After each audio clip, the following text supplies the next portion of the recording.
Today we'll talk about examination of pulse, the method of examination, what all things to be observed and how to interpret. The clinical examination of the cardiovascular system start with the pulse. Of course, we know the other examination of blood pressure, JVP, and precordial examination of inspection, palpation, percussion, auscultation.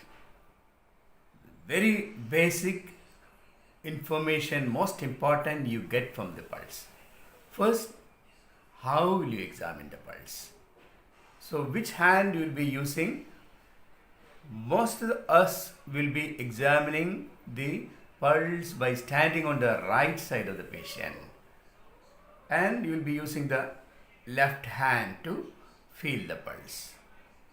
There are exceptional situations only when you need to see any pulse available. The right hand is have a splintered or can't see. You can of course use the other pulse, but almost always the dictum to stand on the right side, hold the right hand of the patient with your left hand. So, how to hold the hand and how to assess using your fingers of your left hand. So, how will you hold the hand? You should be holding the hand in a semi-flexed here, semi-pronated here, and like this with your left hand.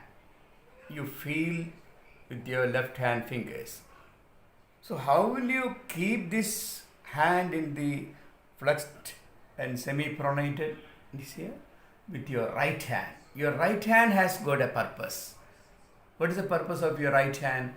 You hold, shake hand with the patient, or hold like this also. What are the purposes of the right hand? One purpose is to adjust this position of the patient's hand. Second is reassuring. That's one very important thing. Your touch is so important. You touch the patient on the head, touch the patient on the shoulders, and holding his hand is so reassuring. So that is one purpose of your right hand holding. So you are reassuring the patient, calming the patient. All of us know when the patient is tense, the rate goes up. So calming the patient. The third aspect of the holding is you are observing the warmth, cold, moist. All these things are relevant in certain situations which will modify the pulse. All of us know the thyroid, hyperthyroidism will produce warm and moist. When the patient is cold, shock situation, cold. So all these things are served by the right hand which is holding the patient's right hand. Your own left hand and the fingertips are observing the various aspects of the pulse. So you will be holding the fingers. Actually, you use the 3 fingers. In a child, one of the aspect is not much important. The palpable, what is the nature of the vessel? Is it thick, atherosclerosis and all not important for a child, but it's relevant for the other child. Basically, 2 fingers is very important. One is the finger which actually assesses the pulse. The volume, character, everything is assessed by the one finger. The finger proximal to that is the modulating finger. The modulating finger is doing one thing. You may apply graded pressure on the pulse on the proximal side and you're observing what's happening to the distal pulse.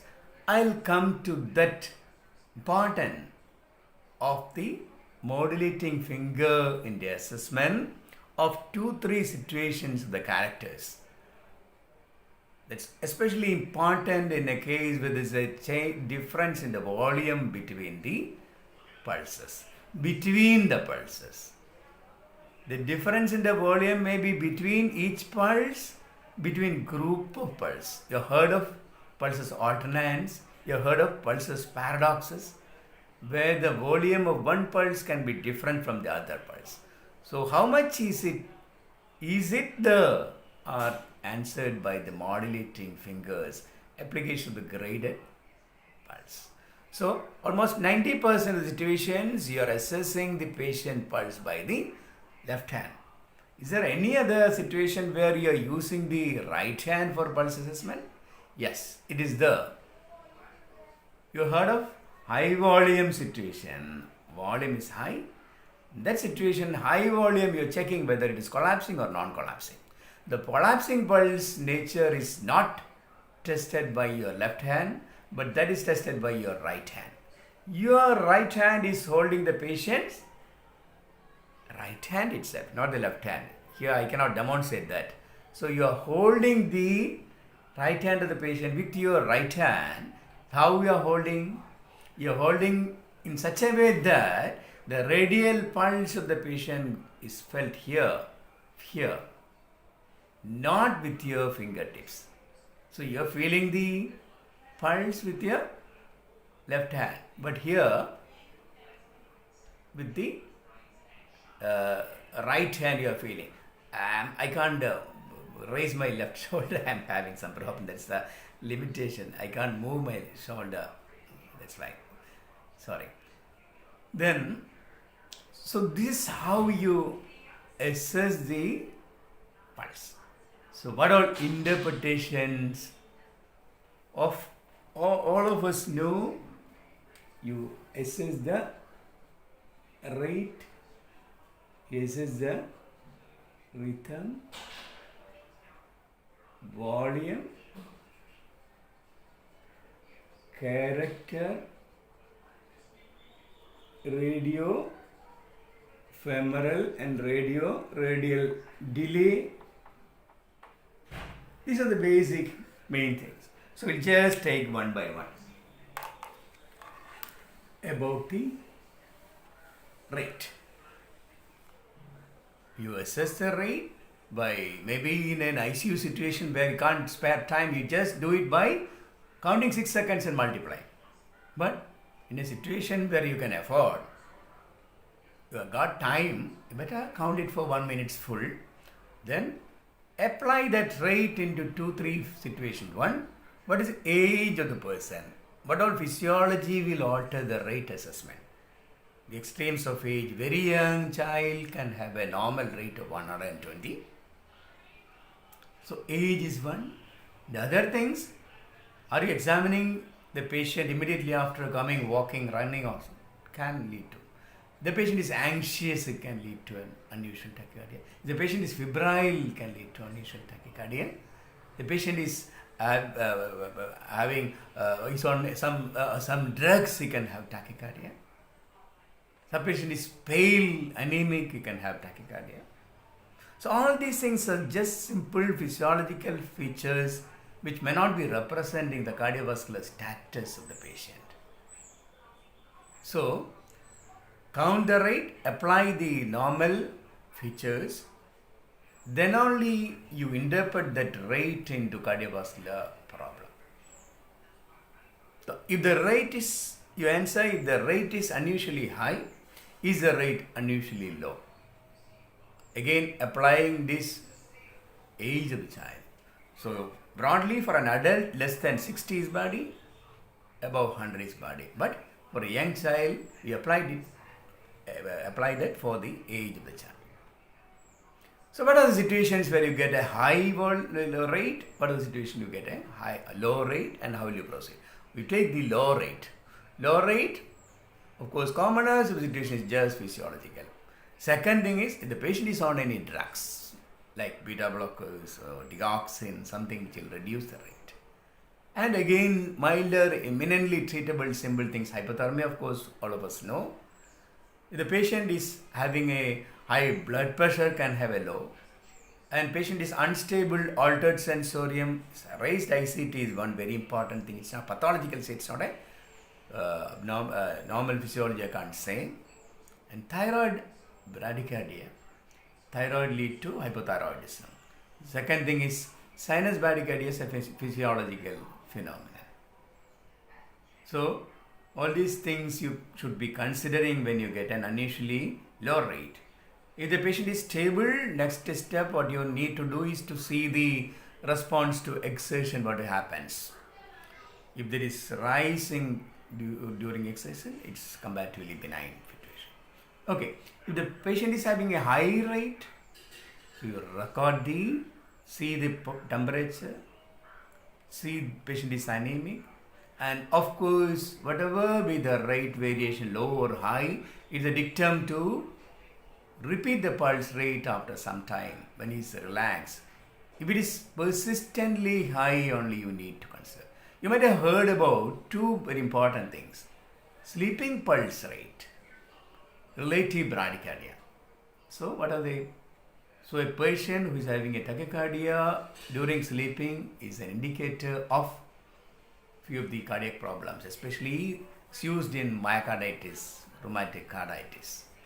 The other thing is, a patient is rate is normal, maybe a little normal, but it is disproportionate to the temperature.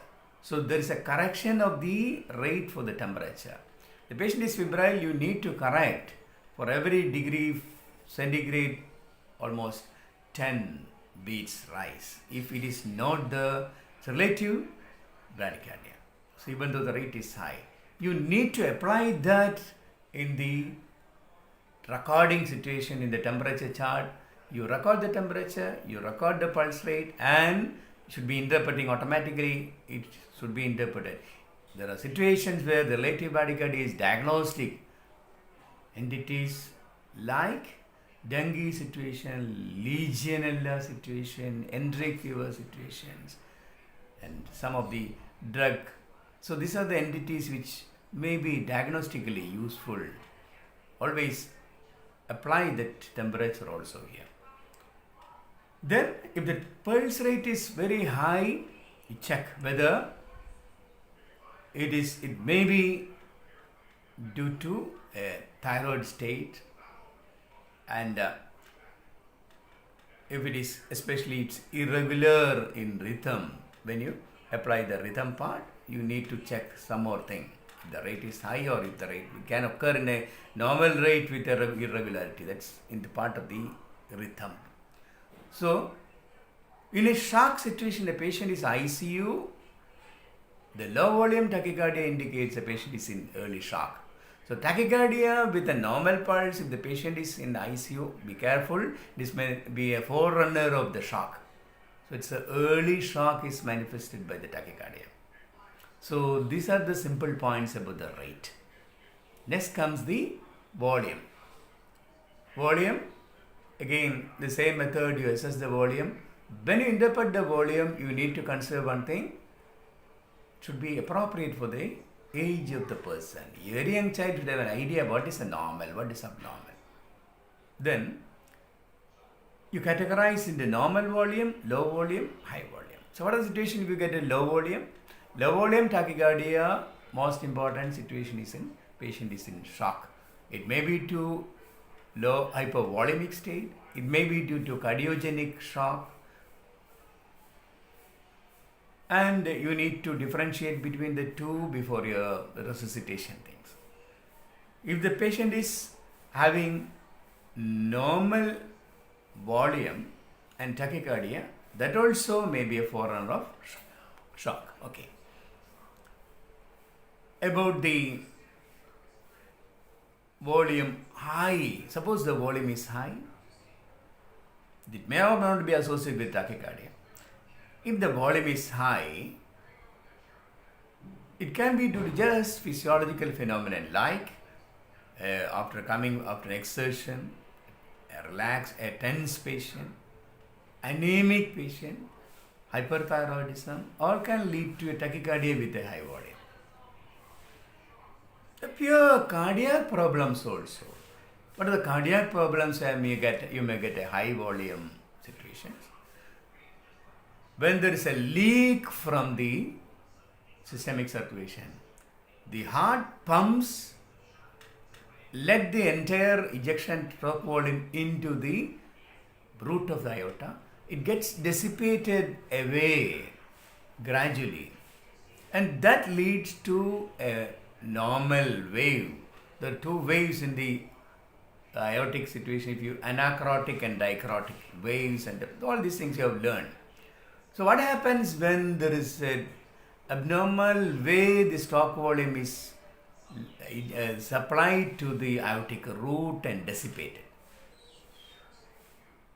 Suppose the volume is delivered to the aortic root, immediately after that it is leaking out of the systemic circulation. The pulse wave, instead of going like this, will be you like this and tish, sudden dropping. The examples are loss into the left ventricle, aortic regurgitation, a loss from the root through the PDA, loss from the aortic root into the right chambers, RA, RV, pulmonary artery through one break down the sinus of valsalva rupture. So all these situations from the systemic aorta, there is an immediate loss of the blood into other sources. From the periphery, there can be a loss into the through the AV malformation. All these situations, the pattern is same. The end-diastolic volume will be high and will be ejected, so you will get an upstroke. Immediately it goes down, so you will get such a pulse. It's called collapsing pulse. So when you get a high volume, you need to check this sign. How you check? So you hold with the right hand, feel the radial artery like this. And how will you do it? You hold the right hand of the patient in such a way that you are just getting the pulse. You hold it tight, you release it, and at what point of time you will feel that you are no more getting it. At what point you just lift it up. What will happen? You start feeling the throbbing nature. So that means it's collapsing pulse. So the amount of pressure with which you are holding the hand and the radial artery is important. It should not be too tight, it should not be too loose. Otherwise you may misinterpret. So high volume, check for the collapsing. High volume non-collapsing, high volume collapsing. If there is high volume collapsing, you need check a little more of interesting findings, but not much of importance. So especially in the case of PDA aortic regurgitation, you need to check for the peripheral signs. 10 numbers of peripheral signs are there. You need to check the BP in the upper and lower limb, and if it is more than normal 20, it's Hill sign. Get Demoset sign, Hunter sign, Muller signs, and a lot of signs which with the names are there. You need to know only one thing. Is there a peripheral sign? That means it's significant. Aortic regurgitation you grade as a significant aortic regurgitation. That's the importance of that. So you are covered pulse rate, volume. So rhythm. So normal rhythm is, the spacing is like that. If there is anything wrong with the rhythm, you just wait for, look for it for 1 minute and see. There can be difference in the rhythm. There can be episodic missing of the beats. There can be a missing of the beats, irregular space. So is it there in the feeling? So the irregular nature argues for atrial fibrillation. Regular missing can be an ectopic. So for the final thing, you need an ECG. So when you get a peripheral pulse with a rhythm, you need to check one thing. You need to auscultate the heart at that stage itself, not part of your complete auscultation. Just see the relation and rate. If there is a difference, disparity between these two, you call it as pulse deficit. What does that mean? You hear the heart sounds, but it is not coming out as pulse. The rate is a little lower than the heart rate.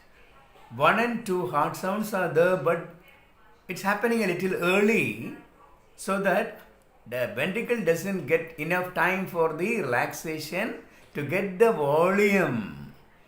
get it filled to have a stop volume. So empty ejections, there's no pulse wave. So occasionally in an atrial fibrillation that happens very frequently in between. So pulse deficit argues more for an atrial fibrillation. It can occur in a normal rate also. It need not always be tachycardia with an irregular pulse. One more thing which will be help in this case is the examination of JVP and the variation in the first sound and all. We'll come to that later. So when you get an irregular pulse or a regularly irregular pulse. So you'll go to the character of the pulse. So what are the characters of pulse you know? Normal character all of us know when you feel the radial pulse. So sometimes you need to feel the other large pulses, especially in a case where you are stabilizing. You need to check the larger pulse, carotid, femoral or basilar pulse. But in an evaluation, usually you are examining the radial pulse, see the characters. What are the usual characters? One all of us have heard is the, suppose this is a usual pulse. Suppose it takes more time,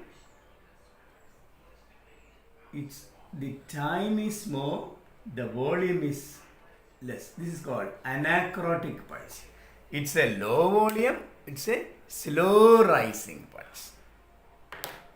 So how is it different from the low volume situation which you get in a case of many situations, especially mitral stenosis, you get low volume.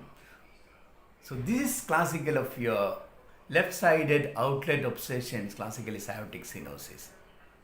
So you get an anacrotic pulse in an aortic stenosis. Mitral stenosis also you will get the low volume, but more important is the time taken, the slowly rising. It's not the volume only. Though that's not happening in a mitral stenosis. The whatever low volume, it's ejected out in rapidly in the case of mitral stenosis. But in an aortic stenosis, the ventricle good power is there, but outlet is blocked. It keep on squeezing the volume through the stenosis. So how will you feel that anacrotic pulse? You feel the anacrotic pulse by the thumb with the carotid.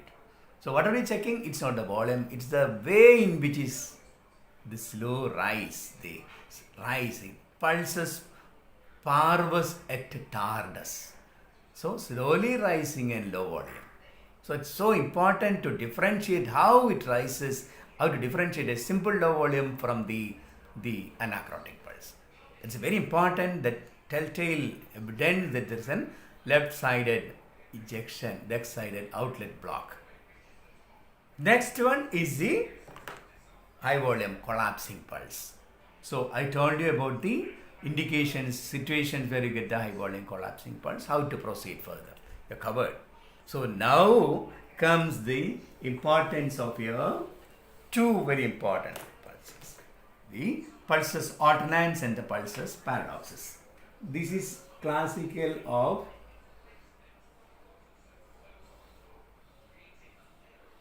pulsus alternans. So what about pulsus paradoxus?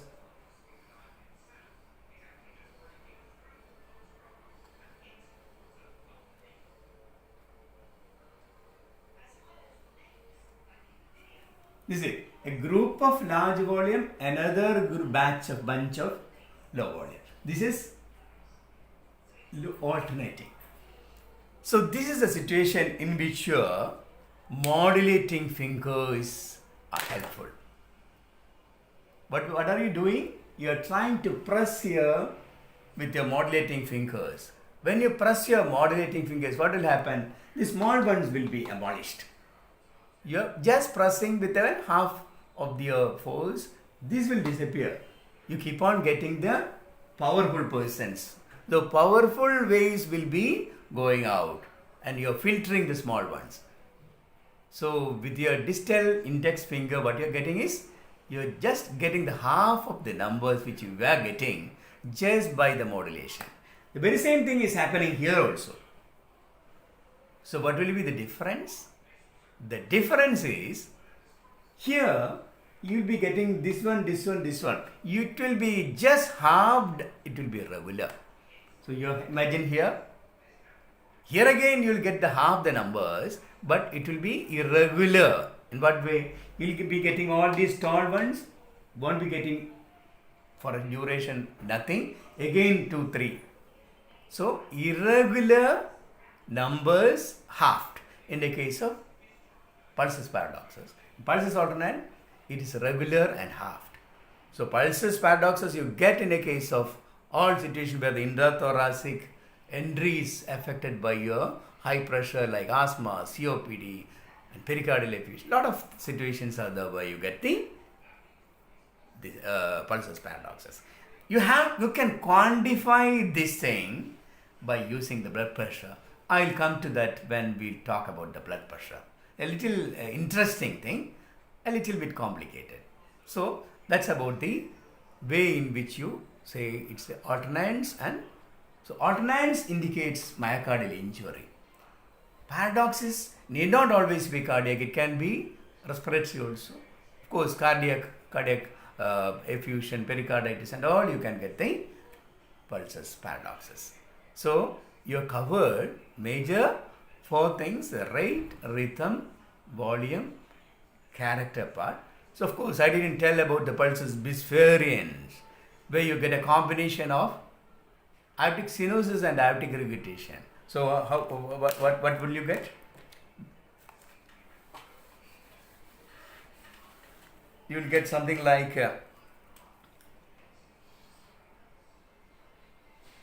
this bifid pulse sometimes.